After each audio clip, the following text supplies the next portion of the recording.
Hi guys, welcome back to the shop. Hey, it's 10 below zero outside, so I've got something I need to do inside today. So we're going to get back on the Yamaha 250 MX, and although the bearings seemed like they were in pretty good shape, I decided to go ahead and put new ones in. They're just not that much, and you know, it's the foundation of the whole engine. So I found some good C4 bearings for the mains, and I'm going to put those in. I've got them outside right now cooling down.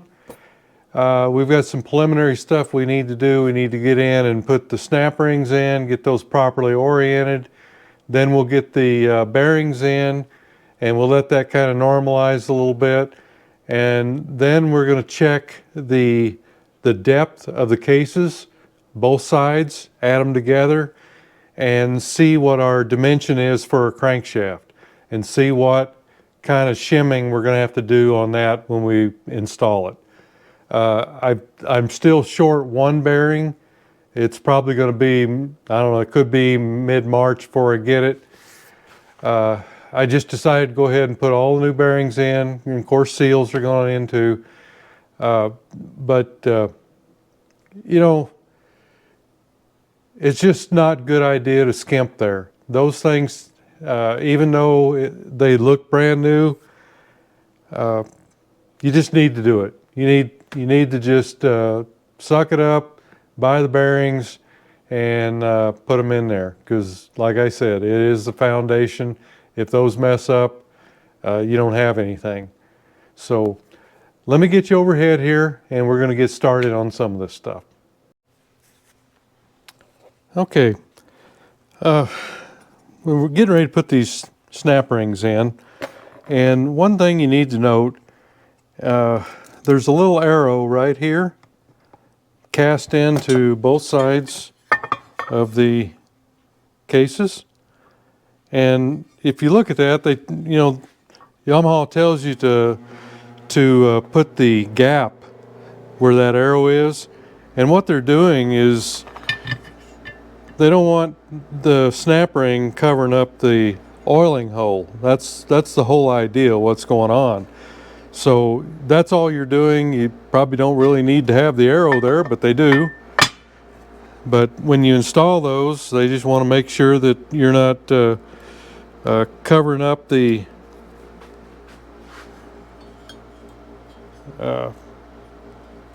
let's see, I think I'll put that in this way. They don't want you obstructing that hole. That's the whole idea. So that's how you want it. There we go. Snap it in. So you can see now that the hole is clear completely, so it won't be restricted at all. And then we just do the same thing on the other side. And here's their little arrow.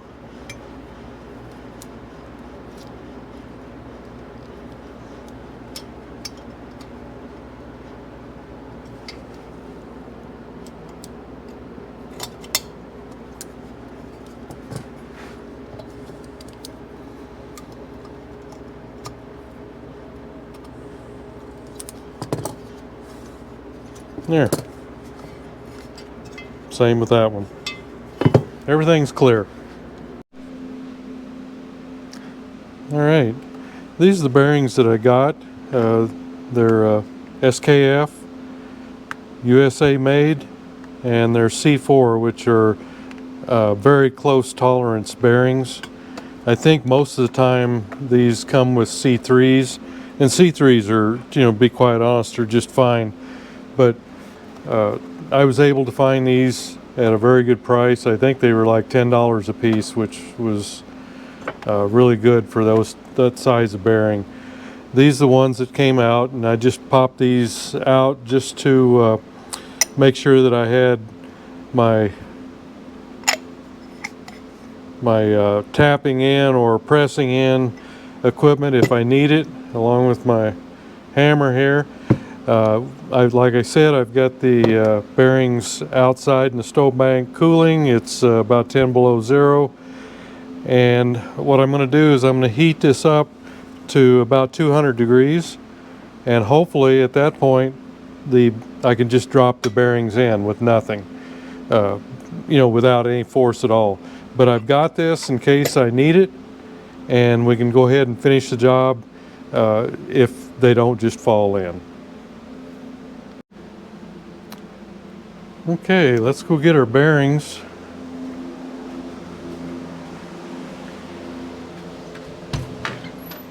I've had them laying out here in the snow for quite a while.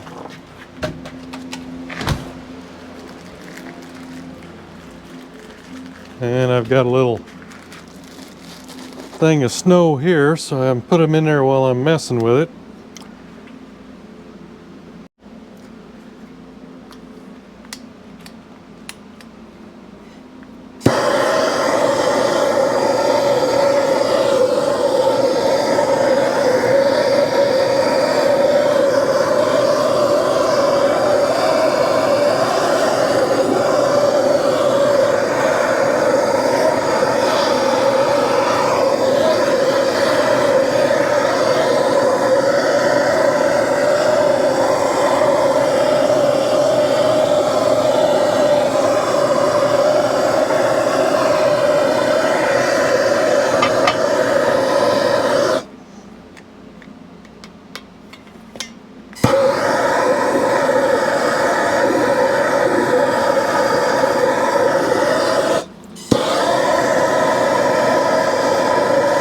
I better get my gloves on, or I'm gonna be fiddle farting around here and not getting things done. All right.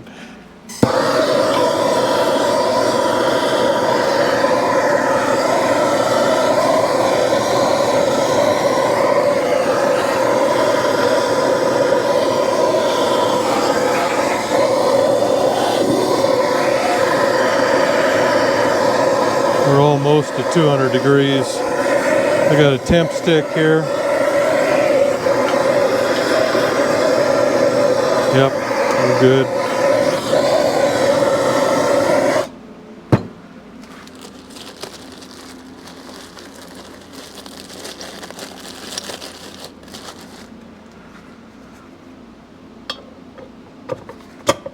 There we go, all the way down. Okay, let me get the other one in.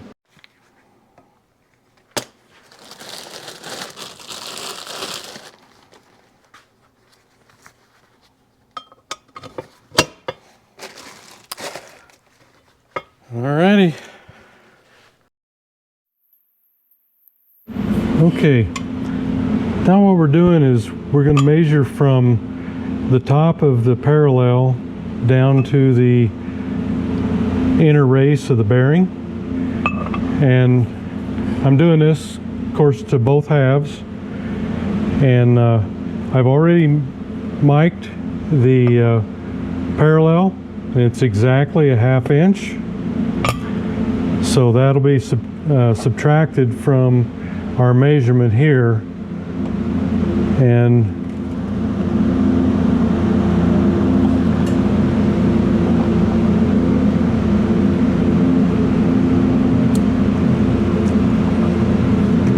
get our reading there, and we're at 1731. That's 1.731,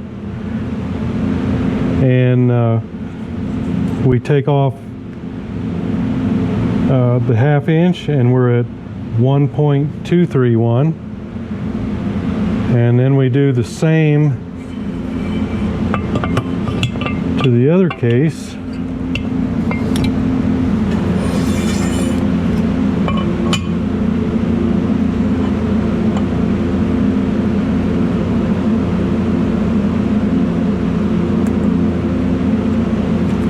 And we are at 1.733, We subtract our 1/2 inch and we're at 1.233. So then I'll just kind of show you what I've done here. Let me get you a little closer. Okay, this is our sides here. So this is our measurement on the mag side. This is the measurement on clutch side. And we add the two together and we get 2.644 or 2.464, which is 62.59 millimeters. And then I check the crankshaft at two locations. I get it here at the pin, and I'm at 2.4264, and then about 180 out, and we're at 2.427. So they're just almost identical measurements within 6 thousandths. And the book tells us that we need to be 62 millimeters plus 0 minus 0.05. And let me get that data here a minute. Again, that's right here. 62 millimeters plus 0 minus 0.05. And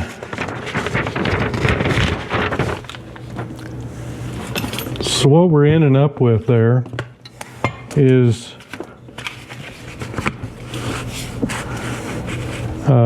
2.4264 and 2.427. So we're just going to call it 2.427, and that equates to 61.65 millimeters. So then we've got we can use shims to make that up, and I've got several here. And what I'm electing to do is go back with a 0.31 shim, that's millimeters, which is 12 thousandths, and that brings our total width of our crankshaft up to 61.96 millimeters.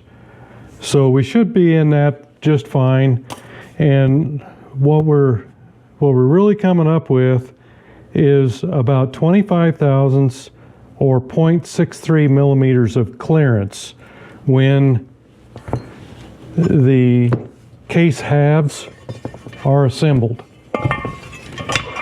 So when these are assembled and we've got a 61.96 millimeter crankshaft, then we're actually going to have 25 thousandths or 0.63 millimeters in clearance. Nowhere can I find anyway, that it says what that clearance is supposed to be. It just tells me on this data not to exceed 62 millimeters in width, and that's this measurement right here. And you might say, well, you're measuring out here instead of here where the bearing's going to be. Well, the two pieces are machined the same at the same time. You have this recess in here, but this out here and this inner piece are the same. I can't get in there with the micrometer that I've got. I actually hit right here, so I'll never be able to get an accurate measurement. If I had a longer, if I had a micrometer with an extension on this end, I could get in there and do it, but it's going to be very close to the same measurement, because when they spun these up, it's this outside piece and this inside piece is the same. That's when it was cut. So just by a little bit of math, we're seeing that it sounds like they want about 20 to 25 thousandths, or about 60 to 63 millimeters, or 0.63 millimeters.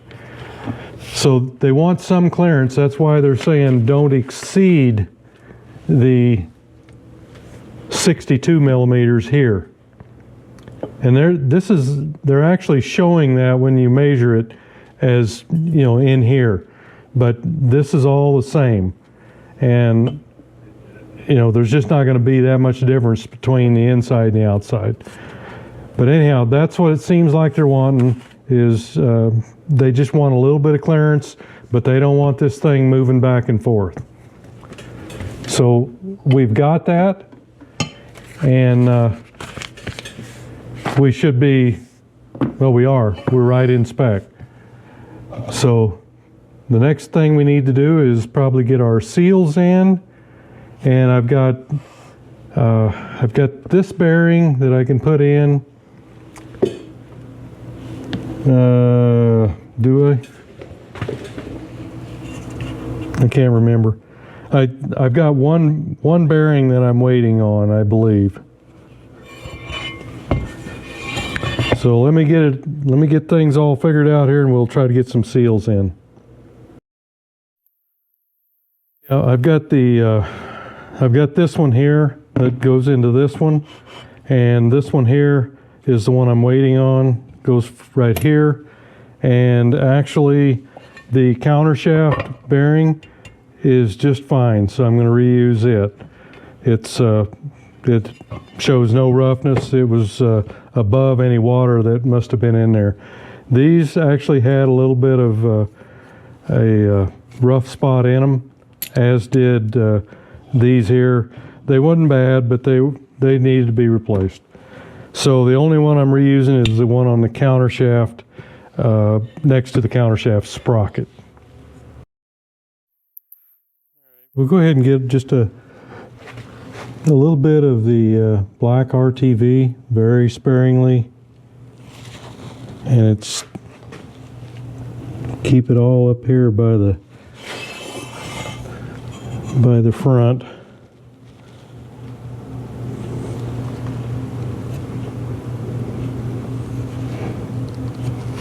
Okay, very thin, and you want it, just try to keep it all out here if you can, because it is going to push it in, and you don't want a big pile of sealant. So I'm going to remove all that I can there. And then we're just going to put our starter seal in there, try to get it. Oops. Kind of started. And then I've got a pusher here. Just slow goes.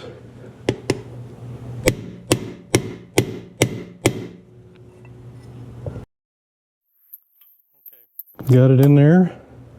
Looks like it's all in one piece. And we'll get our snap ring back in.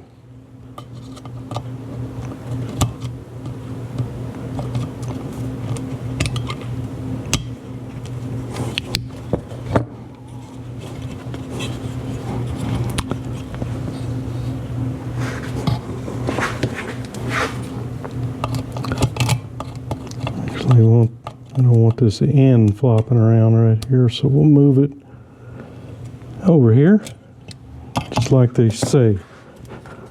So there, that one is. And I just want to kind of tap it. Let me get a punch here.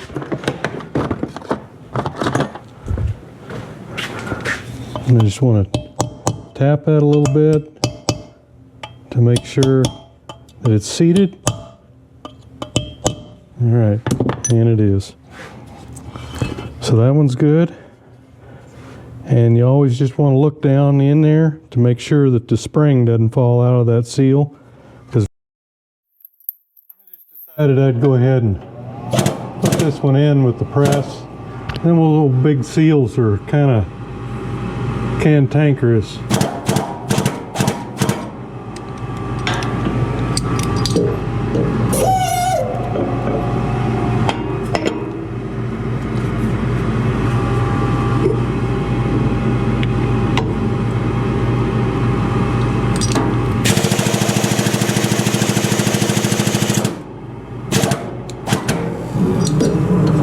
Alright, we're going to call that good.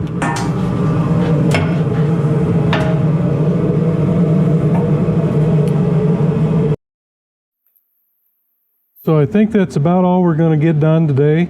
That was my goal, was to get these things measured up, make sure that we weren't going to exceed our clearance, and actually to kind of find out what that clearance is. I've done this with the AT1 and CT1s before, and it seems like it's very similar.